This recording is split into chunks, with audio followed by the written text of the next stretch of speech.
जय हिंद दोस्तों। बहुत लोगों की कंप्लेन होती है कि फ्रिज तो चल रहा है लेकिन कूलिंग नहीं हो रही है। इस टॉपिक में हम बताएंगे कि कैसे इस टाइप की कंप्लेन को स्टेप बाय स्टेप चेक करके ठीक किया जा सकता है। अगर आप हमारे चैनल पर नए हैं तो कृपया हमारे चैनल को सब्सक्राइब करके बेल आइकन दबा दीजिए। इस टाइप की कंप्लेन को रेक्टिफाई करने के लिए आप सबसे पहले यह देख लीजिए कि कंप्रेसर चल रहा है कि नहीं चल रहा है। बहुत बार ऐसा होता है कि जब फ्रिज का दरवाज़ा खोला जाता है तो लाइट जलती है लेकिन कंप्रेसर नहीं चलता है। ऐसे में हमें लगता है कि फ्रिज चल रहा है लेकिन कूलिंग नहीं कर रहा है। अगर कंप्रेसर नहीं चल रहा है तो आप फ्रिज के पावर सप्लाई को हटाकर कंप्रेसर का टर्मिनल बॉक्स खोल लीजिए। फिर ओवरलोड रिले को बाहर निकालकर चेक कर लीजिए। यदि खराब हो तो चेंज कर दीजिए। ओवरलोड रिले ठीक है तो अब कंप्रेसर के तीनों टर्मिनल कॉमन रनिंग स्टार्टिंग में अपने मल्टीमीटर से कंटिन्यूटी चेक कर लीजिए।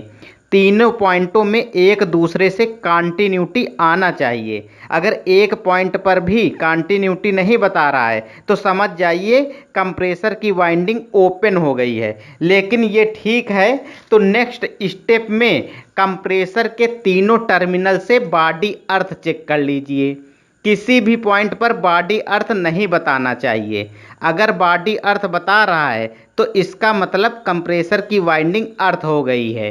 ये सब ठीक है तो हम नेक्स्ट स्टेप में ओवरलोड रिले में जो न्यूट्रल फेज आ रहा है, एक तो डायरेक्ट आता है, एक थर्मोस्टेट से सीरीज में होते हुए आता है। उन दोनों न्यूट्रल फेज में अपने मल्टीमीटर को एसी वोल्टेज में सेट करके एक प्रोब को न्यूट्रल में, दूसरे प्रोब को फेज में लगाकर फ्रिज में पावर सप्लाई देकर देख लीजिए वोल्टेज आ रहा है कि नहीं। अगर वोल्टेज नहीं बता रहा है तो फ्रिज की पावर सप्लाई को बंद करके थर्मोस्टेट के दोनों पॉइंटों पर कंटिन्यूटी चेक कर लीजिए।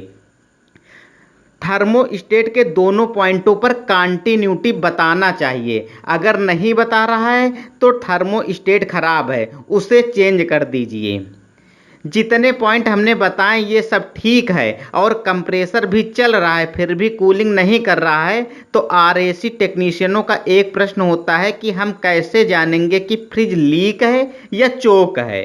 क्योंकि फ्रिज में वाल तो लगी नहीं होती है कि प्रेशर गेज लगाकर चेक किया जा सके। अब हम कुछ ट्रिक्स बताएंगे जिससे आप काफ़ी क्लियर हो जाएंगे कि फ्रिज लीक है या चोक है। इसके लिए आप फ्रिज चालू करके इवेपोरेटर के पास जाकर इवेपोरेटर में कान लगाकर ध्यान से सुनना है।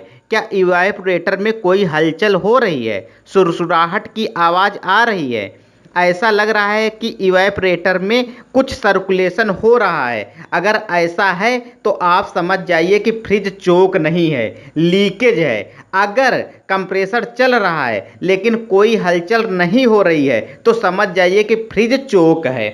अब और ज़्यादा क्लियर होने के लिए कंप्रेसर में जो चार्जिंग लाइन होती है उसको काट लीजिए।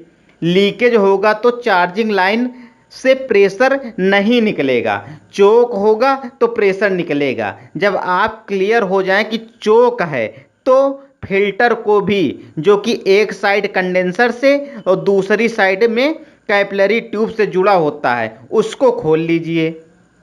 खोलने के बाद आप फ्रिज को चालू करके कंडेंसर को अच्छे से फ्लैश कर दीजिए।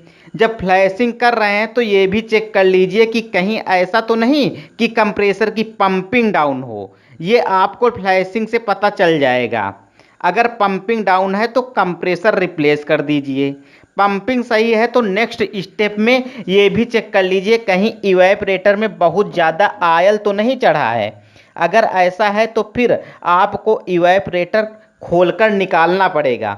निकालने के बाद उसकी कैपिलरी ट्यूब अलग कर दीजिए। उसी में जहाँ से कैपिलरी ट्यूब अलग करेंगे एक एनआरवी लगा दीजिए। फिर इवेपोरेटर को भी अच्छे से फ्लैश कर दीजिए। अब कैपिलरी में भी एक एनआरवी लगाकर देख लीजिए कहीं चोक तो नहीं है। अगर कैपिलरी ट्यूब चोक है तो कैपिलरी को फ्लैश मत करिए। जिस साइज की कैपिलरी ट्यूब है उसी साइज की उतनी ही बड़ी कैपिलरी ट्यूब नया लगा दीजिए। ये सब कर लेने के बाद आप इवैपोरेटर में कैपिलरी ट्यूब लगाकर इवैपोरेटर को फिट कर दीजिए। अभी किसी भी पॉइंट को ब्रेजिंग नहीं करना है। सबसे पहले आप फ्रिज वाले कंप्रेसर में रेफ्रिजरेंट चार्जिंग के लिए एनआरवी लगा दीजिए। जब भी एनआरवी की ब्रेजिंग करें तो एनआरवी की पिन खोल लें, फिर ठंडा हो जाने के बाद वापस पिन कोड लगाएं। इसके बाद आपको कंडेंसर लाइन में जो फिल्टर जुड़ता है उसको जोड़ना है। उसके बाद फिल्टर में कैपिलरी ट्यूब को जोड़ देना है। अभी कंप्रेसर में जो इवैपोरेटर से सक्शन लाइन आ रही है उसे नहीं जोड़ना है। उसको ओपन रखकर ही फ्रिज को चालू करके देखना है कि प्रेशर सक्शन लाइन में आ रहा है कि नहीं। जब आप बिल्कुल क्लियर हो जाएं कि बराबर प्रेशर आ रहा है तो अब लास्ट में सक्शन लाइन को भी कंप्रेसर से जोड़ देना है। ये सब कर लेने के बाद आपको जो कंप्रेसर में एनआरवी लगाया था उसमें चार्जिंग लाइन गेज लगाकर आपके पास जो भी सर्विस कंप्रेसर हो उससे प्रेशर देकर जितने जॉइंट किए हैं उसमें लीकेज चेक कर लेना है। हाँ, एक बात को याद रखिएगा, फ्रिज में इवैपोरेटर अगर सेल टाइप का है तो 75 psi से ज़्यादा प्रेशर मत दीजिए, वरना पंचर होने का डर रहता है। जब पूरी तरह श्योर हो जाएं अब कोई लीकेज नहीं है तो बस आपको फ्रिज को अच्छे से वैक्यूम करके रेफ्रिजरेंट चार्ज कर देना है। अगर आपको पहले ही क्लियर हो जाए कि फ्रिज में लीकेज है तो फिल्टर, कैपिलरी ट्यूब, इवैपोरेटर ये सब नहीं खोलने की ज़रूरत है। बस आपको लीकेज बनाकर अच्छे से वैक्यूम करके रेफ्रिजरेंट डाल देना है। साथियों, अगर आपका कोई सुझाव या प्रश्न है तो वीडियो के कमेंट्स बॉक्स में जाकर अपनी राय ज़रूर दें। अगर आपको वीडियो पसंद आया हो तो वीडियो को लाइक करके ज़्यादा से ज़्यादा शेयर कर दीजिए। धन्यवाद।